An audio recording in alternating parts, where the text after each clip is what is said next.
The Play for Dream headset is one of those devices that kind of came out of nowhere. I first saw it back in June at the Augmented World Expo, and at the time it definitely stood out. They had a pretty slick looking booth. Lots of people were lining up to try it out, and the headset honestly looked way too polished to be something that I had never heard of before. One of the things that really grabbed my attention about it is that it's running the same Snapdragon XR2 Plus Generation 2 processor as Samsung's Galaxy XR, which at the time of AWE was just called Project Muhan and was covered behind protective glass so that nobody could play with it. On top of that, it's packing the same per-eye resolution as the Galaxy XR. So on paper, this headset that I've never heard of has the horsepower and visual fidelity to stand toe-to-toe with some of the most advanced mixed reality headsets in the world. But spec sheets are the easy part. Anybody can put a really high-powered chip and really great screens into a headset. The real question is whether or not it actually delivers once you put it on your face, because high specs are one thing, real-world performance, build quality, comfort tracking, pass-through quality, and how the software feels day to day, that's where headsets either earn a permanent spot on your shelf or end up forgotten. So today we're going to unbox it, try to get it set up, and try to get first impressions on it. We'll talk a little bit about what makes it unique, how it compares to some of the other big players like Meta, Samsung, and Pimax.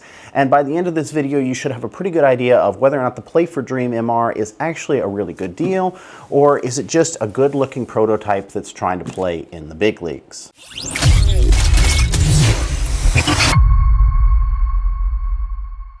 Alrighty guys, welcome back to Fix My Oculus, the channel where we repair, test, and talk about all things VR, and today we are looking at the Play for Dream mixed reality headset. Before we dive in, make sure to hit that like button and subscribe, it really does help us out. And just so you know, our Pimax giveaway did wrap up last week and we announced the winner on our last live stream, but if you missed that, don't worry, we have another headset giveaway coming. And I'm going to tell you exactly how you can enter into that giveaway at the end of this video. I really did kind of struggle with how I wanted to present this to you guys, so I think what we're going to do is we're just going to open it up and unbox it and take a look around. And then once I've got the headset and the controllers and everything where you guys can actually see it, we'll talk a little bit more about the specs and about what this headset is promising and hopefully delivering on. It has been a little while since I've done a straight up unboxing video. I don't think I've done one since the Quest 3S, maybe, I think.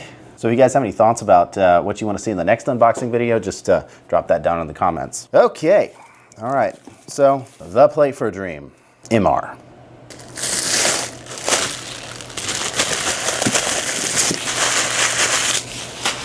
The plastic kind of just came right off. It kind of tore in shipping, I think. Or maybe when we were pulling it out of the box. I'm not sure. Let's see what we got here. Now, the one thing that I have to say before I do anything else is the controllers are really unique. They've got this really ergonomic, like weird shape to them. But when you hold them in your hands, because I did try this out at AWE when we were there, it's really surprisingly comfortable. You look at them at first and you're like, oh, they're pointy. They're like teardrop shaped. But in your hands, it just, I don't know how to describe it other than it's just super comfortable. They don't take up as much space in the back of the palm of your hand, maybe. We'll go ahead and take both controllers out. Grip is not haptic, it's a button. Trigger is haptic, it feels like. Buttons all have a pretty satisfying click to them. Oh, and there's a LED that kind of shows up. Okay, cool. Red, and does this one turn on? And that one's blue. Oh, that one's blue now too. They're trying to pair, I think, but the headset's not on. Nothing too crazy about the controllers here. They are USB-C charged, which is always nice. I'm a fan of that personally. I hate worrying about batteries and controllers. It's a personal preference, I guess. It does make it hard to change out the batteries, but theoretically, you know, you really shouldn't have to worry about it for a really long time. I still have HTC Vive controllers and Knuckles controllers I've never replaced the batteries on, so, as I'm sure some of you guys do as well. There's nothing really else to note about these. They feel good in the hands, they're light. Joysticks feel identical to the Quest controllers, for whatever that's worth. They don't feel like Hall Effect or TMR joysticks, they feel like capacitance joysticks, but I'm sure that we can figure that out. I mean, the toppers are the same. Yeah, that's the same topper, so. Cool. So we're gonna set those off to the side for now, and then we'll go ahead and pull out our headset, which actually feels surprisingly light. It's kind of hard to get a sense for these things when you're at the conventions, because people are pretty protective about the gear and they're just kind of throwing it on your head. So you really only get a sense for it when you're wearing it. The official weight on this is 650 grams, which makes it lighter than the Quest Pro, but heavier than the Quest 3 and Quest 2. But it's got that sort of Quest Pro battery in the back design, which helps with the weight distribution a little bit. It doesn't feel like the whole weight of the headset is not in the front. It's it's balanced right around the ears. So, I mean, right where your face is, that's where the balance is, which is pretty good. And then this is a protective cover. It's not part of the headset. And that's kind of nice. It's like felt on the inside.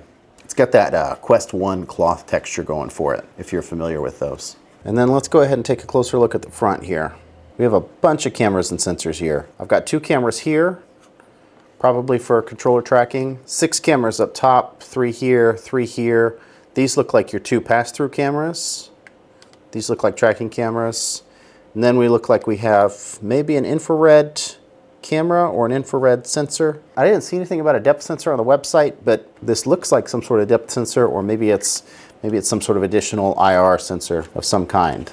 Headband adjustment. I like the fact that it's got grooves to it, because this feels a little stiff to turn. I mean, it's not any worse or better than the Quest Pro. It's about the same. The back pad here is cloth. Our front facial foam here is a foam cloth. And then it looks like this comes off. Just magnetic, doesn't clip in or anything. Not super duper wide. Not wide enough for my glasses, but wide enough for my face. They actually did send us some other things in the box here, which are probably relevant. We have a different back head strap design and a different foam insert for the face, and then sort of a leather mount. This almost looks 3D printed. I think it is 3D printed. Facial interface, and then another facial interface, probably for this one. What's the difference between these two?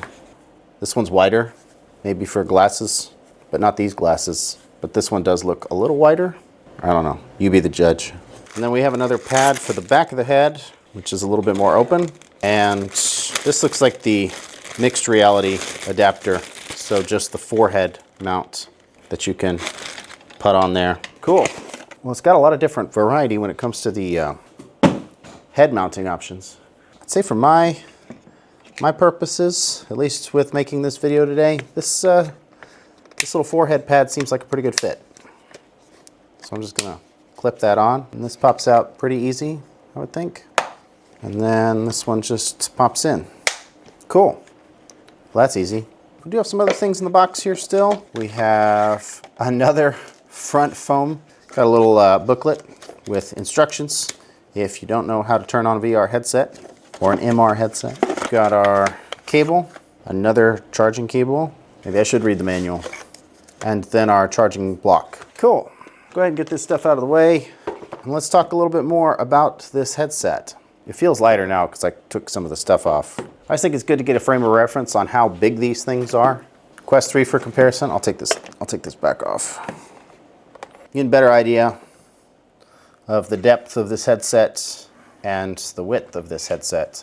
It's pretty small. It's not big screen beyond small, but it's as heavy as it looks on paper, it's a pretty small form factor device, especially when you compare it to something like the Valve Index. But even compared to the Quest 3, they're approximately the same width. Actually, I totally have a tool for this.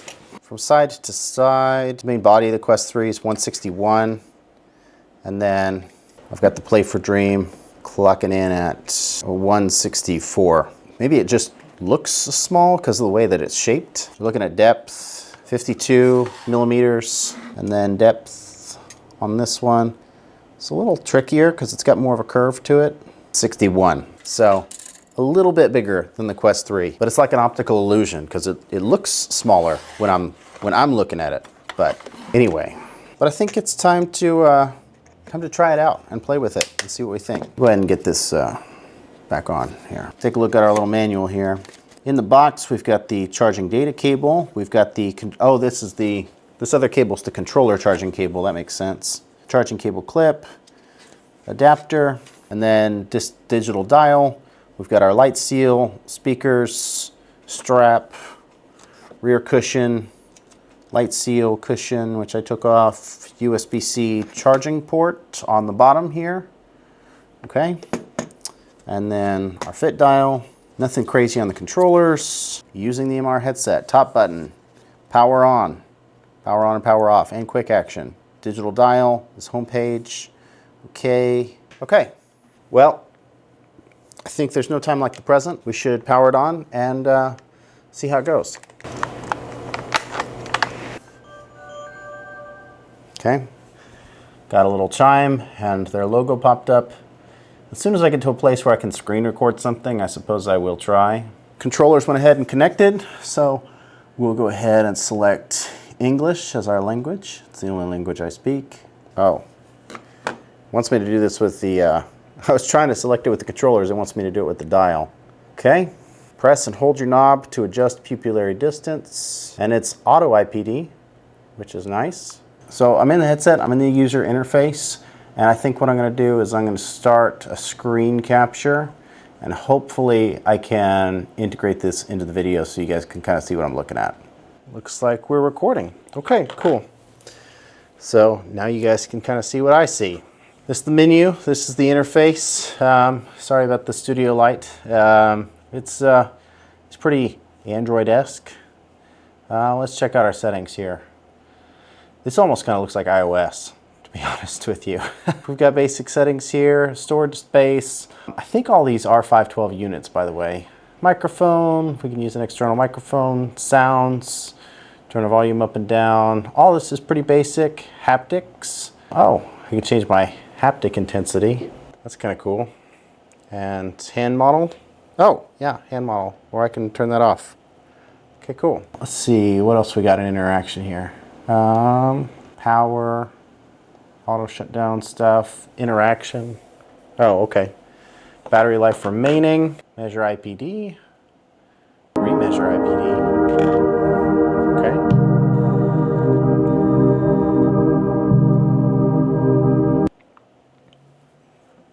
Well, that's nice. And then I can change the IPD here manually if I need to. But that looks pretty clear to me. Let's see here. Calibrate hand and eye tracking.